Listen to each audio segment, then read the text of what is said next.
Celeste Patricia Love sat on the firm mattress of the cot inside the white-walled cell, staring off into the empty, enclosed space of her confinement. Just moments ago, she had finally stopped weeping after many hours of depressed, silent melancholy. Now, after all that had happened, she felt old and very tired. She stood and walked to the sink, and running water splashed it on her face, studying the woman that gazed back from the small square window of the mirror. How old am I now? She thought to herself. In the mirror, she appeared 45, or maybe even 50 years old. In fact, her parents, Philip and Makala, had arrived in New Orleans in the 1920s, when they were as young as 15 or 16 years old. She knew for sure that they were the same age, as they, like her and Andrew, were twins. There was, she knew, a place in Europe where their family had been nobility, but going by the name Van de la Verre, there had been a tragedy of some sort that had concluded with the near extinction of the entire family line. She had researched desperately for years to determine where and when the corruption of the serpent had begun. But her only hints were in strange dreams of a foreign land and a castle that had been host to a strange, tainted pregnancy. Her guess placed the birth in the time of her grandparents, and the pregnancy, the first of its kind, was one of many to come. Her parents had arrived with great wealth, but in what form was uncertain. It had, however, been more than enough to purchase land and begin the construction of a new family home, which in no uncertain terms would become a temple to their patron deity, as well as a domicile. Her father would begin laying the foundations of an enormous but subtle criminal empire that would thrive throughout the long Southern Prohibition. Meanwhile, the incestuous couple would go about trying to discover a means of escaping the conditions passed on to them by their own parents. The serpent had granted power, wealth, and extended youth in trade for a horrible transformation that would overcome them at death, thereby leaving their souls trapped inside their own corrupted, animated cadavers. This condition could only be circumvented through its passing to the offspring of the cursed, or so they had thought. Andrew, after a lifetime of study, had found another way. He had realized that the separation imposed upon him and his siblings had left him incapable of producing suitable offspring of which to the curse could be passed. Only children born of the pure family line were viable candidates for the transference of the curse. In a stroke of vile genius, he had offered up numbers in turn for purity. He would give the serpent a world of bodies and souls in trade for those of his and Celeste's. He had tried at first, after finding Celeste, to try and convince her of simply having children for the sole purpose of saving themselves. But she had been too long outside the folds of the family and raised in an ethical outline too far from those of her heritage to even conceive of having children with her own brother, let alone solely to be carriers of the awful taint. Yet Andrew had somehow convinced her to destroy the uncountable lives in order to save them. She had realized just how akin she was to Andrew and her family when she chose the damnation of millions of children with ease over the incest and ruin of her own offspring. How old am I now? 80? 90? Oh, but to live forever. She smiled at the hypocrisy. She knew why the Loves were cursed to become serpents. It was as simple as all that lies outside becoming exactly what it is within. However, there was also a person inside of her that had lived long enough outside of the evil of the Loves that she would have more than a passing reservation concerning Andrew and his machinations. She hated herself and the sorrowful truths that her brother had revealed to her. She had once been somewhat happy before knowing these foul things and seeing the cold, serpentine reality of her soul, especially when she thought of the young boy named Harris Levine, who she had led into darkness in order to destroy Angel Love, one of many sins she had committed on Andrew's behalf. She had once, many years ago, asked Andrew why they were this way. He had replied, "Sister, we are not truly human, and nor have we been for a very long time. We are the realm of the serpent, and it is our duty to prove ourselves worthy of return." So now she studied the distraught and lonely face in the mirror and wondered, is that what I'm doing? Just going back to where I came from? It was then that she noticed that the image in the glass was no longer sad, but instead softly smiling. The eyes turned to slitted green emeralds. She stepped back, unable to breathe, as the reflection leaned forward and spoke. "Hello, Celeste," came the eerie male voice. "I've come for you, my love." In one movement, her own image melted into that of Andrew as he pulled himself out, climbing from the mirror like a swimmer from a pool, the glass rippling like water. He rolled out onto the floor, his weight cracking the sink and causing a constant spray to issue from the pipes. He stood shirtless and bare feet in blue jeans, smiling in elation as he opened his arms to embrace her. She initially backed away in fear of his strange eyes and the musky reptilian odor that surrounded him. Several of the cryptic tattoos seemed to shimmer as he moved closer. "It worked, Celeste," he said gleefully as he gently took her arm in his cold hand. "We are free to be together forever."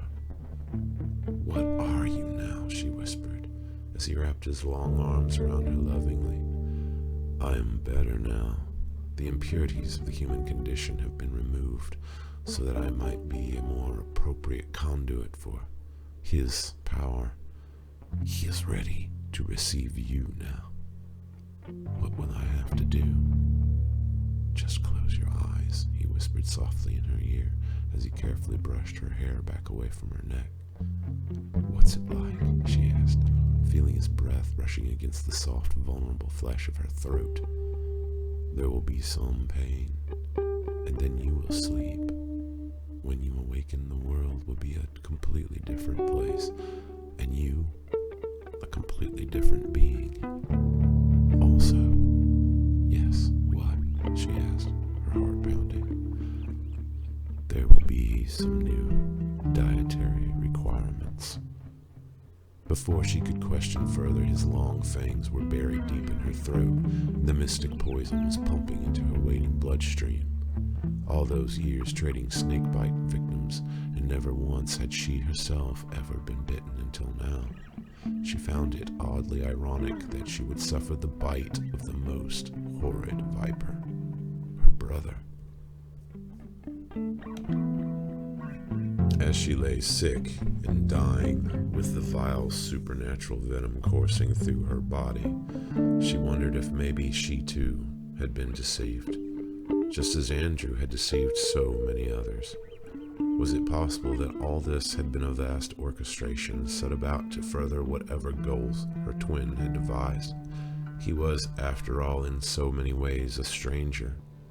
But here she was now trapped forever in the web he had spun, captured with little more than the same bait which had started this sick comedy so long ago, the promise of youth and immortality.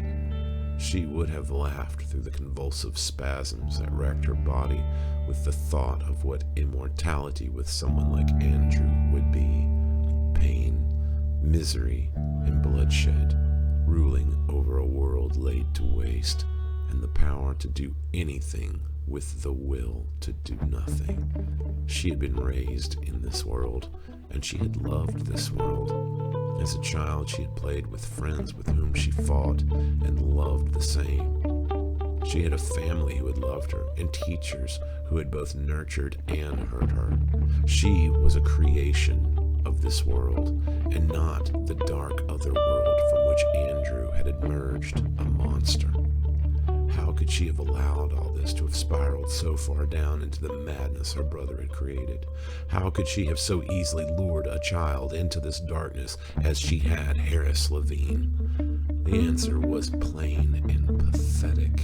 She had been compelled by that most basic of human needs. She had been lonely. There had been men in Celeste's life. She had dated and had relationships like any other woman, but never had she truly loved. Her physical needs had been minimal, and her emotional attachments cold. There had always been work, and there had always been the snakes, the beautiful snakes with their calm, deadly power. This love had eclipsed any bond she might form with another human being, and would prove her undoing. The fascination had begun early, with her first visit to the zoo. There she had walked past the giant coiled constrictors and pythons, unmoving and mystical with strength that promised slow, excruciating death. However, it was the poison that fascinated her most, the cobras and mambas that glided over the earth and water as its unequivocal masters, bringing death to any dare disturb the serenity of their reptilian peace. Snakes, whose very form defied the blueprint forced on most other creatures, and slid through space with a superfluous ease like nothing else. Every muscle was controlled, every movement was felt, and every particle tasted by these creatures that experienced the world in a way that no human would ever perceive in any dream or imagining. She had loved and studied the snakes, but now she realized that in fact she had been worshipping them. Now, after a lifetime of this idolatry, it seemed she might become one, and she wished more than anything that there was some way out.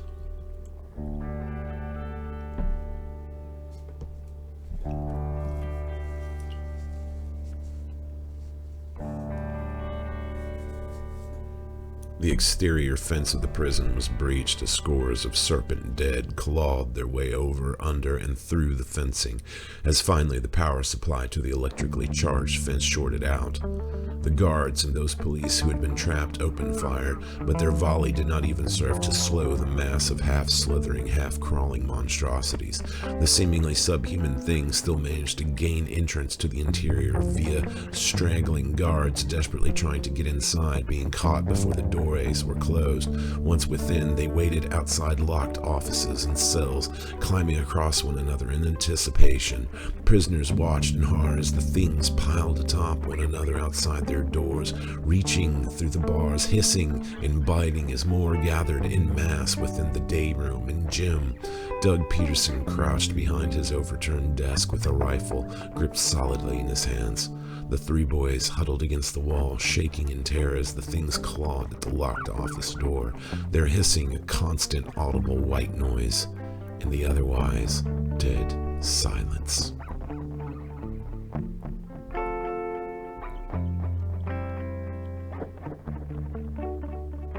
Andrew laid the unconscious Celeste carefully onto the cot and turned to the door, her blood trickling from his mouth and running in small rivulets across his chest.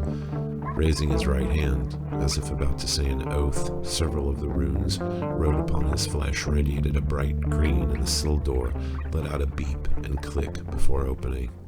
At that moment, simultaneously all over the prison, locks were undone, and all doors opened. The serpent dead slowly entered. Doug stood and took aim as the first pale clawed hand closed around the edge of the door and gradually pushed it open. It had once been a young girl no older than the boys, probably even had shared some of their classes at school. Now her alien twisted form lurched into the office on all fours. As the hungry, empty gaze of the creature met his, Doug screamed in terror and pulled the trigger over and over again. The boys held each other as the events of the next few minutes descended into a bleak and horrifying nightmare of screams, gunshots, and blood. No one was to survive the Serpent Dead's assault on the prison.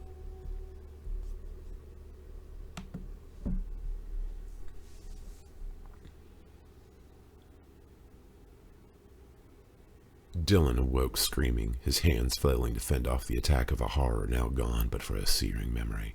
He fell from his chair to the hard tile floor of the school library with a solid thump as he slammed his head into the table. Mr. Duras, the music teacher, ran to his side, grabbing his arm and examining Dylan's throbbing head with shaky hands. "Are you all right?" Mr. Duras said, his pale blue eyes with bloodshot whites wide with concern. Yes, sir, I'm sorry." "Yeah, he's sorry, Mr. Duras, but he fell asleep and had a nightmare," Bill roared with hilarity. Everyone else in the last period study hall only sat staring and giggling at Dylan's blunder. "No sleeping in study hall," Mr. Duras said, scratching his short, curly red beard as he stifled his own laughter at the groaning boy who crouched before him holding his head. Then, as if splashed with cold water, Dylan orientated and leapt to his feet, his eyes darting around the library as his mind fiercely processed the massive amounts of information that ran through his cerebrum, and no means of comprehension possible. Bill only shook his head disgustedly as his brows furrowed into a grimace as his pathetic friend who grabbed him by his shirt sleeve as the bell rang. "Come on, man, we gotta talk." Dylan dragged the much larger boy out of the door and into the hallway to a fairly unoccupied corner by the water fountains. "What the hell is wrong with you, dude?" Bill said, staring at Dylan, who was standing nose to nose with his friend. We've gotta have a plan, Bill," Dylan said under his breath, with previously unseen intensity burning fiercely in his eyes. Bill could tell by the pale clamminess of Dylan's skin and the heat radiating from his body that Dylan was in the throes of a high fever, calming himself, but just barely, and masking tears that were welling over his vision. Dylan whispered, We're gonna have to bug out, Bill." "Bug out?" Bill whispered back. "You mean like from an attack?" "Exactly. Tonight, something horrible's going to happen. I can't explain it to you, but you and Rodney have got to get as far away from this town and all these people as we can. I don't know if we can save anybody, man. Not Barb, not Larry, not even our parents. No one will believe me if I tell them, Bill. No one." "Dylan, I don't believe you. You need to calm down and think, dude. Tonight is Halloween, and you're going to ruin everything with this wacko crap. Besides, look at yourself. You are sick, man. You might actually be hallucinating." "Bill!" Dylan yelled as his fingers dug into Bill's arm. "There is nothing to ruin. It all ends tomorrow. Everything. We can try to help somehow, but it's already started. Come on," Dylan said, his frustration draining any ability he had to explain. "Just get Rodney and meet me at the park." "You want to bug out?" Rodney said, his lip curled incredulously. "From what? And to where?" They stood in a small park that stood by a large scenic pond beside the housing development. Dylan sat on a picnic table, desperately trying to convince his friends without losing whatever credibility he might still maintain by telling too much. He had a dream in study hall, and now he's trying to ruin Halloween, Bill stated, as if to completely summarize the situation. "Look, all I'm saying is that maybe we can just go on a camp out to the Indian cave like we did last summer. It'll be cool, and then maybe I won't feel like I'm just sitting around waiting for this thing to happen." Dylan fought his urge to scream and held firmly to his hope that he could somehow reason with them. Okay, if you think something is going to happen, then shouldn't you tell us what, so that we can try and stop it?" said Rodney in his best diplomatic psychiatrist voice. "Besides, Dylan, you look really sick, dude. I wouldn't be surprised if your fever is spiking like 103. You really want to sleep in a cave? If what I dreamed actually happens, there's no way to stop it. There's not even a really good chance of us surviving. If anything, I'm just going to try and get you guys to go with me, but I'm out here, dudes, whether you're with me or not. I got 2 people I'm going to try and talk to before I head out. You know where I'm going, and I suggest you come. With that, Dylan stood, and picking up his bike, mounted and rode off, leaving his friends staring at each other in complete confusion. Wow. He's gone completely Joan of Arc, Bill said with pity. I was thinking the dead zone, Rodney added, staring at the ground. It would have to be on Halloween. Asshole.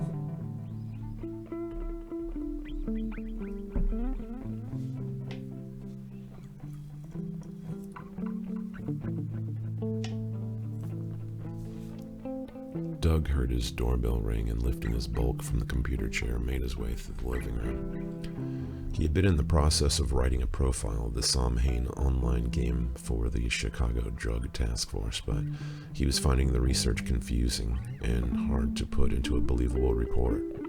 He opened his front door to find a neighbor boy named Dylan Reynolds standing on his front porch with the strangest expression of concern he had ever seen on a child so young. Dylan's face was morose, determined, and hopeless as he shouldered his school bag and nodded a quiet greeting. "Well, what's up, Dylan?" he asked cautiously, glancing around for Dylan's usual entourage, Bill and Rodney. "Dr. Peterson, can I come in for a minute?" he asked, his dark eyes never wavering from their lock on Doug's own gaze, his skin an unwholesome pale white covered in shining feverish sweat. Sure.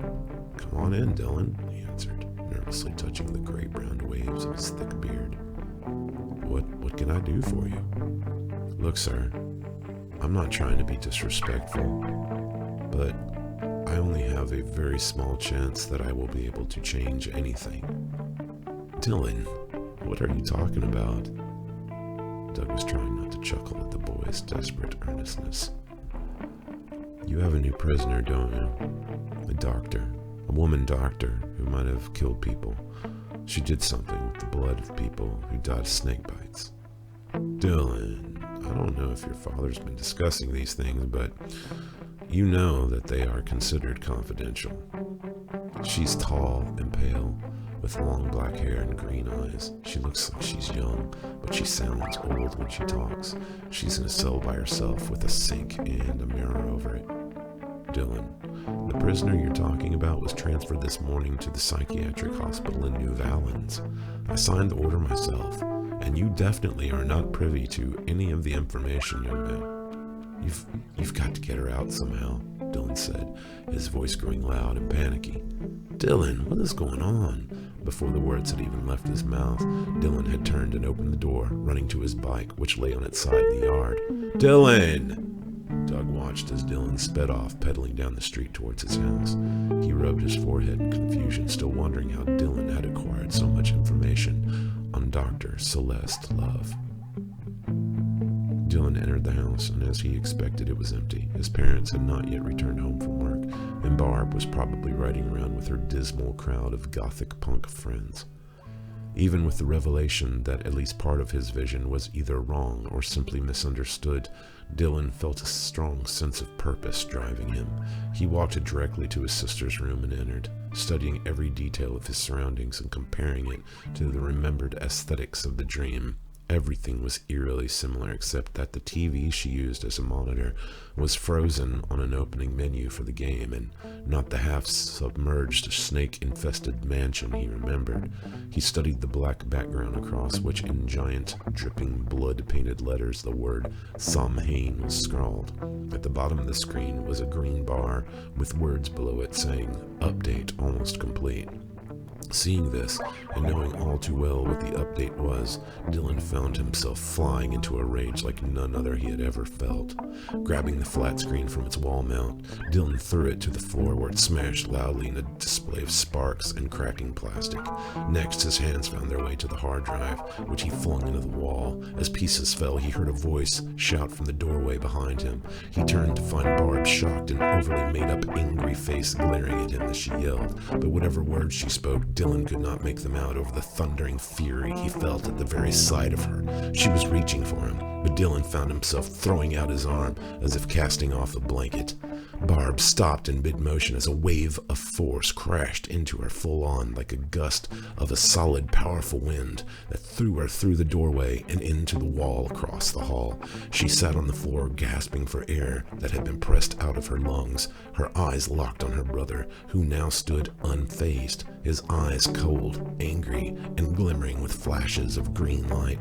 She saw his lips moving and heard his voice, loud and commanding, as he trembled with fury. "You idiot! You brainless moron! How could you? Do you have any idea what you're doing? What are you gonna do? What did you think was in that vial? Barb? LSD? PCP? Ecstasy, maybe?" Dylan slowly stepped forward, his fists clenched and shaking. "Where is it, Barb? In your purse? Hidden here in your room, maybe?" Barb stared wide-eyed as she wondered if it was her imagination that strange smoke-like wisps of green haze were drifting up from Dylan's fists. "Where is it? Do you know what it really is, Barb? It's poison. It's human blood with snake venom. You are going to drink snake venom for a video game." Each word brought an increase in the invisible force emanating from Dylan. Barb could feel an immense pressure building inside her head, to the point that a trickle of blood was running down from her right nostril. The piercings in her lip and eyebrows felt as if they were being pulled from her flesh by a magnet. "Where, Barb?" he yelled, but she could not answer. Terror was gripping her as the surreal nature of what was happening fought her rational comprehension. "Fine. Take it if you want. But if you have an ounce of sense left, you'll flush it. Then call all your friends and beg them to do the same thing." She thought of the small vial hidden in the secret pocket inside her purse. She had just bought it a little more than an hour ago with her friends from their cousin. Dylan was now speaking to her from his room as he rummaged around collecting items into what she saw was his camping pack. Now, in the kitchen, he said, "When it all begins, I suggest you head out of town to the Indian cave. But if not, then just steer clear of heavily populated areas. Don't try to go to the city. And no matter what anybody tells you, do not go to the prison. They're going to know that people are there." Who's going to know?" she whispered, her voice barely audible. She watched him blinking as Dylan walked back towards her, calmly pulling his pack onto his shoulders and squatting beside her. "You should know, sis. It's your game." He stared at her for several chilling seconds before gently placing his hand on her shoulder. His touch was hot with the fever that she could now see burning behind his eyes. His face was sick and frightening, but now his voice was filled with concern and compassion. "The snakes, Barb. The snakes will all head towards the prison. I love you. I'm sorry if I scared you." Standing and turning, Dylan walked down the hall, across the living room, and out the front door. Barb stood slowly, holding herself as spasms of pain in her back and neck signaled damage and strain from her flight across the hallway. She limped to where her purse lay on the arm of the couch and removed the small vial of red fluid. She retreated to the bathroom. Flicking on the switch, she held the simple glass container which reminded her of an old perfume bottle up to the light and examined the dark crimson liquid within. Carefully twisting the tiny screw-top lid, she held the open vial under her nose and inhaled. It smelled of nothing so much as the coppery scent of stale blood. In horror, she threw it into the toilet where it smashed on the porcelain to a bright, grisly red puddle trickling into the clear water. She touched the tip of her index finger to the still moist dribble from her nostril. She stared at the blood from her finger and compared its identical color, viscosity, and smell with its twin in the toilet. Dylan had somehow known, and now it seemed that she was in the position to do something, or, quite likely, let something horrible and lethal happen to her friends. She had seen the power that Dylan had demonstrated, but still doubts and fear of potential embarrassment nagged at her. What if the liquid was just a semi-harmless drug? Just as her cousin had reassured, after all, most of the cocktail's ingredients were no more than various prescription psychoactive drugs, ADHD medications, and occasional traces of mescaline, LSD, or psilocybin. However, now, directly in the forefront of her consciousness, was a single scene playing itself out over and over again, waking up tomorrow morning and finding out that all of her friends were dead.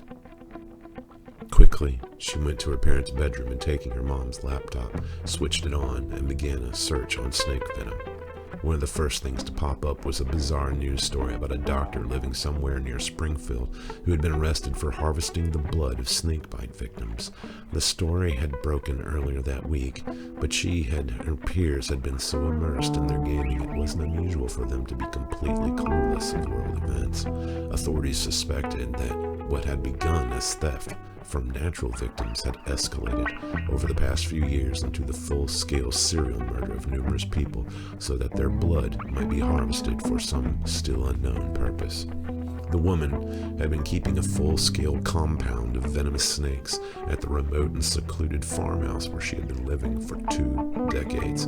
Considered to be a harmless eccentric at the least, or an obsessive snake hoarder at the worst by her neighbors, there was no end to the horrified response when the bodies of well over 100 corpses were exhumed from the vast fields and woods around her house.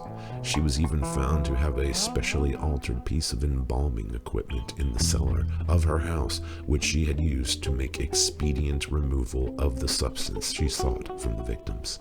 The question now being put to the FBI: where was the blood? One fact that the originally had been kept under wraps but released recently was the unofficial rumor amongst law enforcement members that the doctor was not alone in her activities. After reviewing what could be salvaged of her computer from the incinerator into which she had thrown it, it seemed possible that this may have been more than a solo endeavor. However, no definitive evidence could be derived from the destroyed files, and so speculations of a greater nature were suspended. Barb wondered how many other Samhain gamers would miss this headline in their overzealous enthusiasm for the coming event. Barb began to forward the news story in dozens of emails, along with information concerning the drug cocktail to her friend. Next, she began to hit the blogs, carefully warning gamers to at least examine their vials before adding them to the red wine that night. She had no idea how many would see any of this before midnight, but she could only hope. Then she began personally calling her friends to warn them. By the time Barb's mom had walked into the house to witness her daughter's mad blur of activity, she had already received numerous phone calls from several parents concerning emails they were receiving. She glanced into Barb's bedroom and witnessed the destruction Dylan had wrought on Barb's PC. Grabbing her daughter's arm, she shouted, "What the hell is going on here?"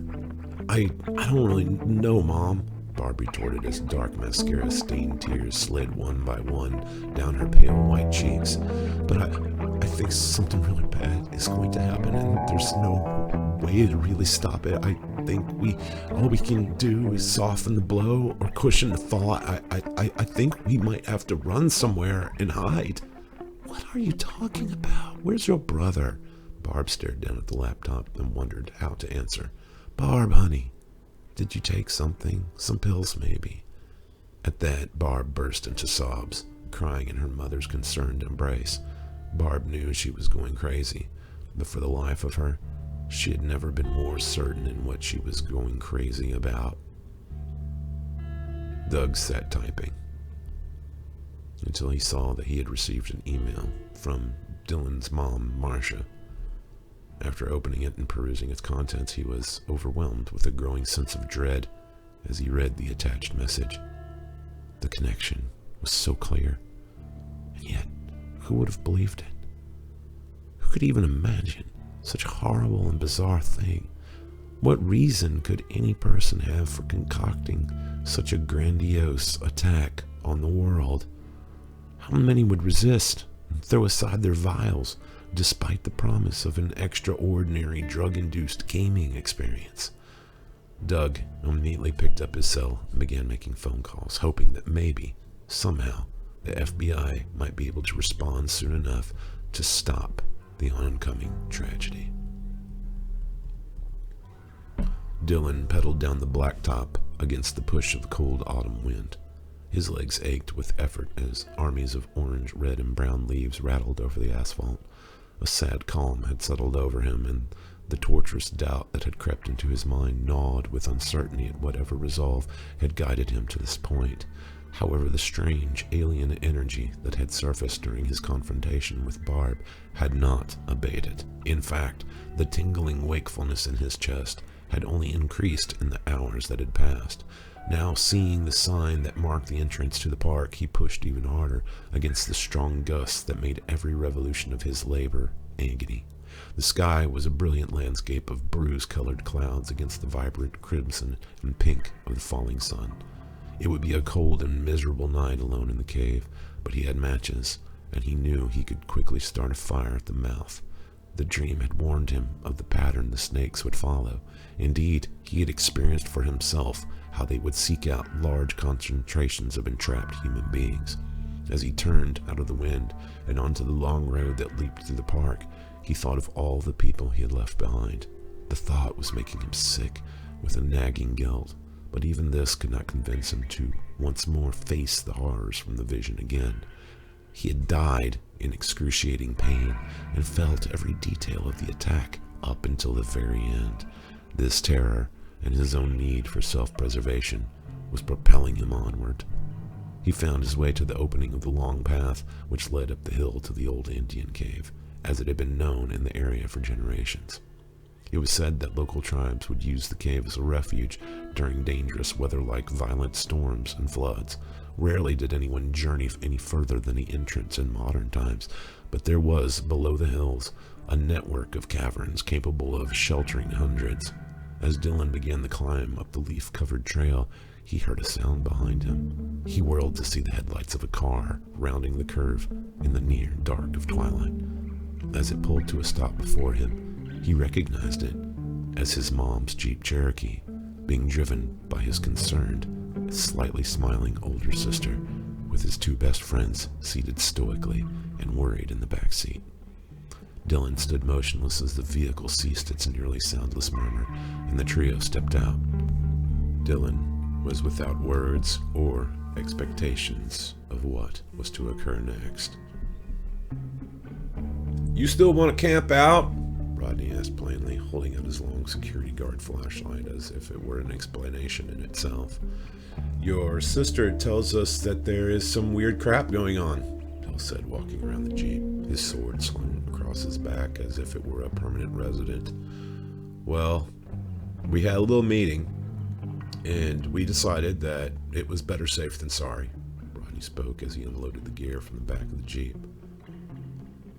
I did everything I could, Dylan, but Mom wouldn't listen, so I just told her I was spending the night with friends," Barb explained as she wrapped her arms around Dylan and hugged him with previously unseen compassion.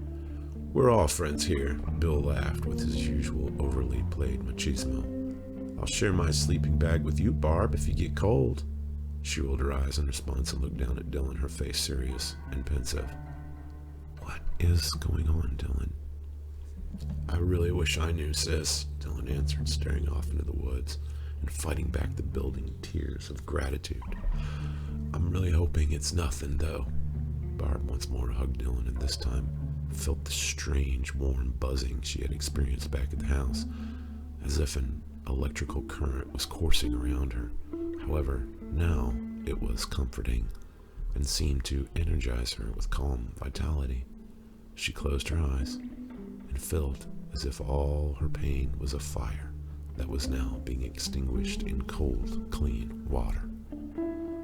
"What the hell?"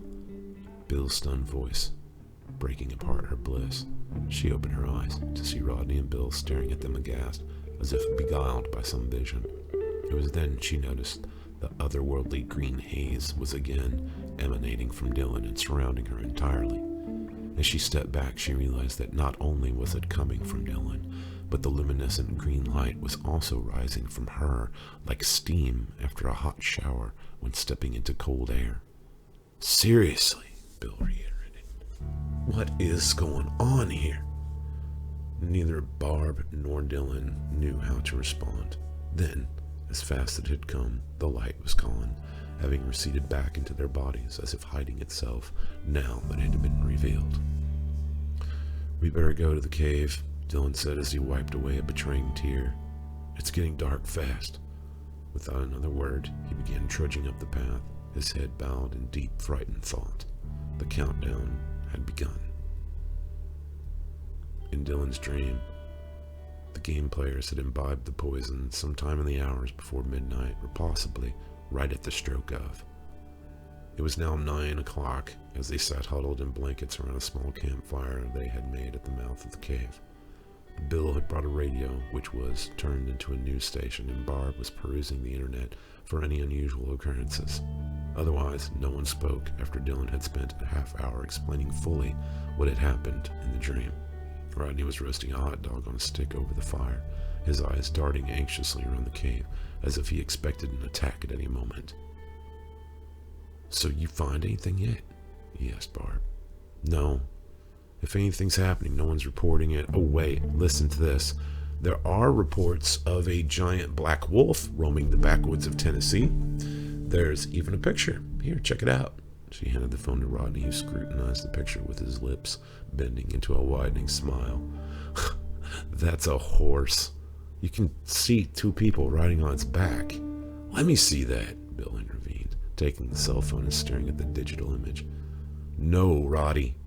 That is, in fact, a giant wolf, but it's just lame photoshopping. Pretty cool, though. I'd have thought it was real if I was in kindergarten." "Well, it's been spotted as far south as Mississippi," Barb commented as she reclaimed her phone. "In my dream, there were no news reports, even at the end," Dylan whispered as he watched the flames dance. He looked deep into the fire at the glowing orange coals that ebbed brighter in the cold breeze which invaded from the outside. As he had spoken, he did not realize that the others were staring at him intently. But then again, everything is different now than how I dreamed it. Thanks to Barb, word is out. Things wouldn't play out the way I saw it. Maybe there won't be as many people to fall for it. "And resurrect as snakes?" Bill questioned. "Not exactly," Dylan said, rubbing his tired eyes. It's like they were dead, like zombies, but they had a snake spirit inside of them or something, and it mutated them. They didn't move like zombies either. They sort of like creep along quietly, but once they get going, it's like they glide along the ground the way snakes do when they're really moving, and then they strike fast before you even know what hit you." The others were now wide-eyed and no more than a little frightened by what he was describing in such detail. "How do you kill them?"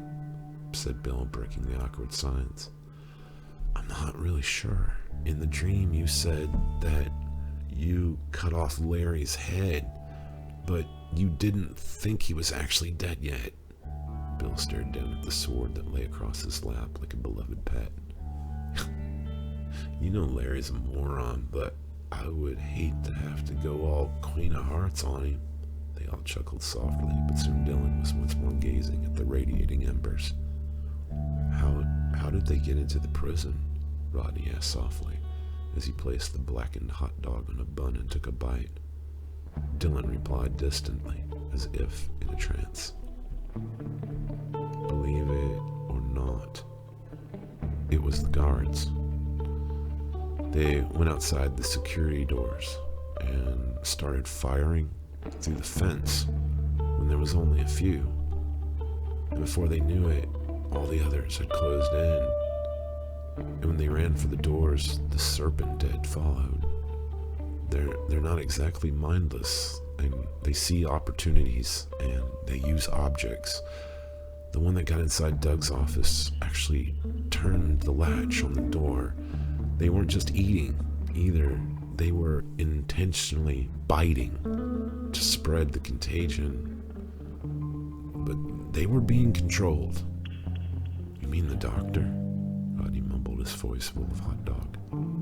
No, I mean the guy with the tattoos, Dylan answered. The guy who came through the mirror, Barb added, still not looking up from her cell phone. Yeah, I'm sure that he's behind it all. He's like a wizard or a vampire or something, but he was snake-like too. He acted like he was in love with the woman, but he called her his sister. Weird, Rodney said, taking a drink of soda and leaning back as he considered the story. Suddenly the silence was broken by the ring of Rodney's cell phone. Great, it's my mom. What's up, Mom? He answered nonchalantly, then shook his head with irritation. Mom, everything is fine. We are just chilling by the fire. Well, just get a room at a hotel. I'll be fine. Dylan's eyes locked on Rodney. There was probably an accident. Okay, then just go back to the church. All right, I'll call before we crash for the night. I love you too. Go to a hotel, Bill roared, landing a solid punch into Rodney's arm. What the hell? Rodney said, rubbing his shoulder pathetically. There's a traffic jam. They can't get to the highway. Didn't you just listen to anything that Dylan said? That's like the first thing that happened in the dream. Come on, man, Rodney retaliated in his let's be rational voice. I mean, sure, there's a lot of weirdness going on, but are we really waiting for snake zombies to go on the warpath? Wait's over, Barb said, her voice quavering. What? Dylan asked, leaning forward, his voice barely a whisper. There's a news report that players of the online game Samhain have taken a substance which may cause them to act out with violent and psychotic behavior. There are reports of attacks from all corners of the country. People are warned that if anyone they know is a player, then they should proceed with extreme caution and contact the authorities. That didn't happen in the dream, Dylan said, grabbing Barb's hand. It's 'cause she let the cat out of the bag, Bill conjectured, his grip tightening on the hilt of the sword. I'll bet old Doc Peterson had something to do with it too, except they were expecting poisonings and they got homicide. No way, guys. That means my folks stuck in Chicago. Bill stared at Rodney with utter disbelief at his friend's denial of the events unfolding. Dude, we've been talking about this all night. At what point are you going to assume that this may not be a role-playing exercise for Drama Club?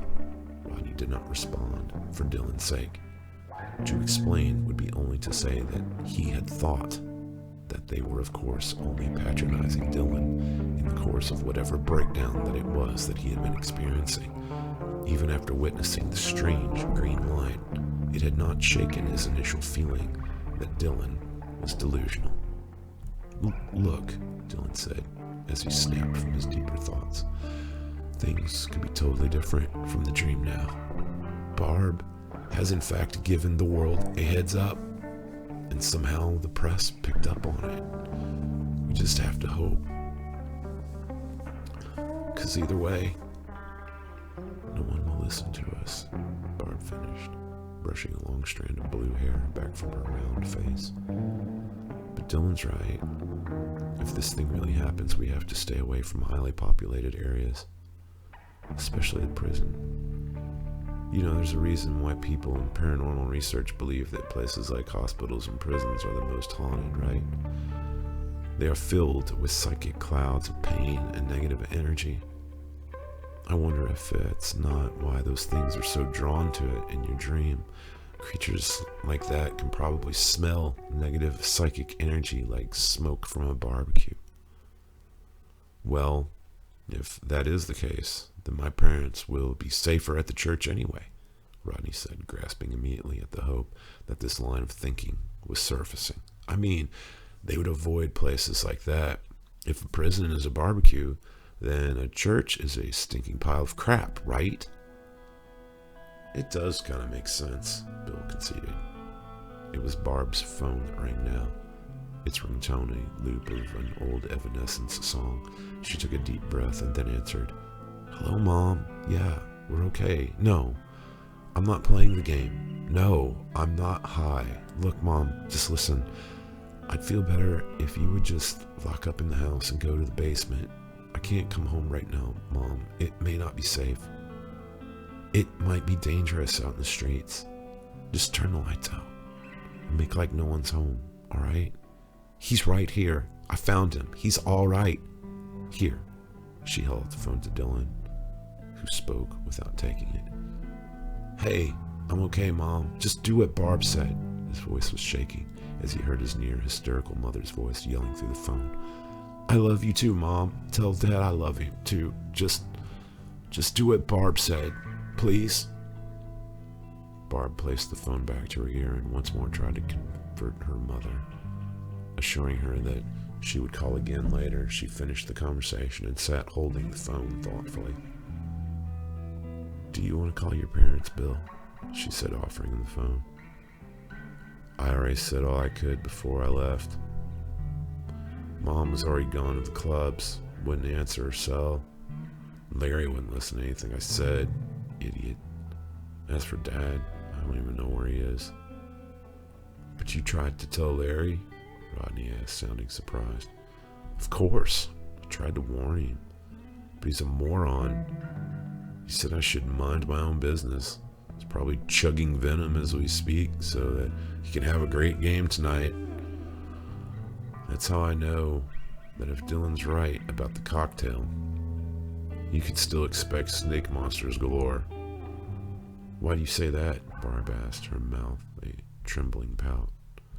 Those gamers are flat out sold on the whole thing. No offense, Barb, but if the dealers tell them that those vials are filled with liquid magic mushroom, they will believe it. Everyone on the planet can tell an addict that drugs are poison, but they keep going back until something enough happens to send them a wake-up call. In this case, the phone only rings once before the world ends. The thing is, though, that in Dylan's dream vision thing, it was all just a big ninja on everyone. I mean, think about it. By the time someone walks up to the president and says, "We've got a problem," his own kids are already crawling around Camp David, swallowing raccoons whole. At least now, people with half a brain have a chance to say, hey, what if it's poison? Not to mention that the military and police may actually be ready for something. Maybe not undead snake monsters, but something. Barb took a deep breath and nodded, exhaling as if she were blowing seeds off of a dandelion. She looked at Bill, who smiled back and winked. She smiled back slightly and tried to forget how much Dylan's long-winded friend had always annoyed her. She had long ago grown weary of Dylan's constant, Bill said this and Bill said that. But she had always been more tolerant of Rodney and his obsessive attention to fantasy and science fiction at the expense of everything else, including her. The two were a strange complement to Dylan's nervous, edgy personality. Dylan always seemed to have drunk one too many espressos, even when he wasn't actually on the verge of a nervous collapse.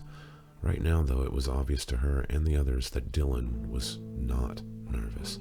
In fact, he seemed unnervingly calm, as if he would be more than willing to jump off of a cliff if the need should present itself.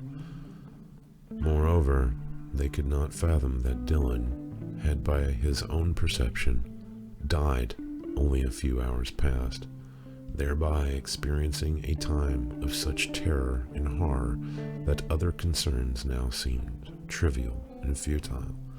All that mattered now was avoiding reliving the experience that had so damaged his psyche. The next hour passed in silence, and despite vows of vigilance, eyes grew heavy, and even Dylan began to drift in and out of consciousness. Still fighting against the pull from deeper regions of slumber, he became indeterminate of when he was actually awake. As he lost his frail grip on reality, he began to dream, and in this dream he was simply walking away from the cave and into the woods, despite the current dire situation, and it being the dark early hours of morning. It was not long before he became acutely aware that he could not possibly be awake, and was certainly no longer in control of his actions. His emotional state was of profound calm and a detachment that so cooled the tangled fear in his chest that he found a smile on his lips as he noticed that several of the horrid creatures were in the woods with him, traveling in the same direction. He would occasionally catch glimpses of their steady glide through the underbrush in the clear, tranquil light of the autumn moon. "They are real," he whispered to himself. "I'm not crazy." Thankfully, they seemed oblivious to his presence amongst them. It was a large group moving together with a space of 3 yards or so between individuals. Like a pack of search dogs, they seemed to be searching for a particular target, finding their way through the trees, which had abruptly ended. The ground fell into a deep incline that plummeted roughly 20 yards downhill before stretching out into a huge expanse of brown dead fields crusted with the sharp stalks of harvested corn. Beside a huge mountain of collected limbs and whole trees ripped down by storms and wind, there was what appeared to be a small campsite. 2 men slept on opposite sides of a dwindling fire, one huddled on the bare ground and the other beside a huge dark animal, which seen in the slowly escalating rays of the dawn could be identified as nothing else but a giant black wolf. Dylan's hands clenched into fists as he saw the creatures closing in on the 2 unsuspecting strangers. He tried to shout, but the rules of this particular dream forbade him to interact with what was now forthcoming. The first assassin had once been a young man of mid-adolescence who was making his or its way through the tall dead grass to the first victim who was sleeping and unaware. Dylan thought he could see a dim haze of green light drift off of the man, and then slight movements as if he had just awoke before the thing fell upon him. The next few moments were a blinding fury of attacking creatures as they fell upon the other man and the enormous night-colored wolf. The number of the creatures was uncountable as they swarmed from the woods like furious ants. The first victim had been torn to shreds, Dylan was certain. However, the second man, who was buried in writhing, hissing monsters, seemed to somehow be resisting their onslaught. The wolf was still visible as it fought fiercely against the creatures which clung to its back and neck like ticks, as it dived and rolled in desperate attempts to loosen the hold of the serpentine dead. Dylan, who could not scream or break his paralysis, was forced to watch all before him as a helpless spectator. It was not until the first glow of a strange red radiance became visible between the amassed forms that he felt as if he may be able to lean forward and attempt to see clearly what was about to occur. The creatures began to fall back as the man emerged from their number. His right arm rose above him, and his fist ablaze with a ball of fiery red light. Only then did Dylan notice that even as the morning sun was rising behind him, the moon was still visible in the distant sky over the fields, and to his amazement glowed a deep crimson instead of its usual ghostly white. "What is he doing?" Dylan whispered to himself, and froze with new terror as a strange voice answered. "He's calling down the moon." As if swinging an axe down upon a log to split it, the man threw down the flame in his hand, and it struck the ground, exploding into a wave reminiscent of the shockwave from an atomic bomb. To Dylan's amazement, each creature that met the horizon of this epic energy was instantly rid of its very flesh, and then blasted bones to cinder in a crimson flash. His eyes widened as the wall of semi-translucent red fire continued out in a circle, widening into the field and woods beyond until it reached him and passed harmlessly like a strong, hot wind. After it was gone, there was only the silence of the forest, broken by the clear, unique sound of the man and the giant wolf howling together in triumph and sorrow to the sky above. The man, old and long-bearded, stumbled under the weight of numerous wretched injuries he had sustained. He looked around as if searching, and then carefully taking something from the ground, placed it reverently inside his long black duster. He dragged himself to the wolf, to which lowered itself so that he might climb upon its back. Laying broken and clutching the beast's shoulders, he wept as the wolf broke into a run, speeding off across the field like a wild horse at full gallop. "You must help him," came the strange voice, strong, alien, and thick with an accent unfamiliar to Dylan. He fell to the ground, rolling onto his haunches to see who spoke. Standing behind him in the cascades of morning light, which penetrated the boughs of the towering trees, was a figure dressed in a long, dark, and ancient shroud of midnight blue. The face hidden beneath the cowl of the great cloak was hidden. Dylan, who was bewildered, had no idea how to respond. "Did you think that you and your friends were safe so that you might cower in a cave?" The being asked seemed to drift across the ground as if carried on the wind, slowly coming closer to Dylan, who could retreat no further without risk of rolling down the steep drop behind him. "He is going to the woman, and he will try to save her. You are to go and help him. Do not hesitate, and do not falter." The shrouded form drifted over him like a coming storm, the ends of the rippling fabric now but inches from Dylan's feet. As it leaned forward, Dylan looked deep into the hood of the cloak and saw staring back only an aged human skull, from which the voice said its last words. "Now, go." Dylan's eyes snapped open, and quickly he realized that he was back, now alone in the cave. Leaping to his feet, he followed the voices of his friends outside where they stood at the mouth of the cavern. As they turned to face him, he saw that their faces were all masks of astonishment. "Dylan!" roared Bill, waving his hands erratically. "How did that not wake you up, man?" Confused, he looked at Barb, who, despite her usual emotionless exterior, had obviously had her gothic feathers ruffled by something. Still groggy and caught in the intensely vivid memory of his vision, Dylan waited slack-jaw for someone to explain. "The blast!" Rodney expounded. "The light!" Bill shouted. "It was like a bomb or a sonic boom at ground level," Barb explained, her own voice calm, but clearly stunned and disbelieving. "And there was a weird red light that flashed a few seconds later," Rodney added. "It kind of looked like fire," she said, glancing around the woods as she remembered the energies passing. "But it didn't burn anything," Bill said with glee. "I know what it was," Bill stated as he looked at them all and met their united gaze with calm, determined authority. What was it then, Dylan? Barb asked, as if half frightened to learn the answer. There were 2 men sleeping about a half mile or farther from here. They were camped out by a farmer's limb pile in a field where they were ambushed by the serpent dead. One of them was killed immediately, but the other one, an old man who looked like he was homeless or something, he caused the blast. He wiped out all the snake things at once, but he was badly injured.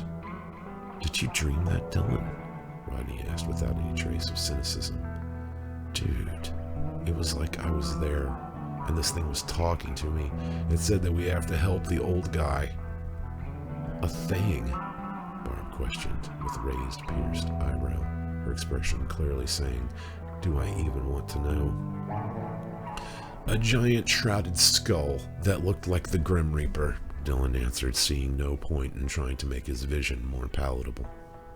Oh, Dylan, she said, sounding uncannily like their mother. Yes, and it said we were saved for a reason, and we have to try and help the old guy. Also, there's one more thing. What's that, Dylan? Bill said, a wry smile playing on his lips, as if his unique gift for detecting the promise of a laugh, referred to by Rodney and Dylan as joke cognition, was now sounding its alarm. The 2 guys were riding a giant black wolf,